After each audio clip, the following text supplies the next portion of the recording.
Şu yerde cançının bir kepes tutuşkandı ki aka Arlong sengi çıketmeyli mi deydi.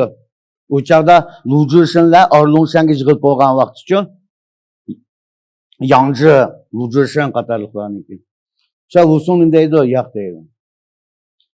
İki an yağlap mangan Gundipay'ın hayatını kutkuzup yanlış ula bilen bildi Mungju'ga ceza tügülmanıdır. Bununki hazırki alet cinayetin tunuş. Yaxşı özgürüş. Baldırak kayıtı cemiyet koyduğunu yönetilir.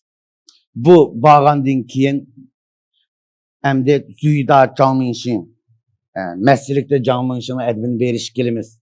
Kayxualin dep bir aramgahni asli şığın diye adam açtı. Turma qaraydıgan. Bunu urup canmışın dep birisi bunu tatip aldı. Şundaq mı?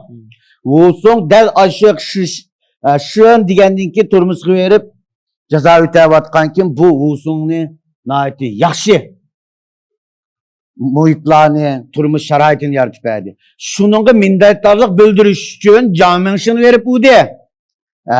Yana abay digendek 53 gün yolla söyleyegil var mı digendek o tevekkülden kirip kalgan o takka digendek ma canmışını ma bir zomigerke zomirke men mani bir urup jıktı ütep mani igiski ep berey digen iş emez.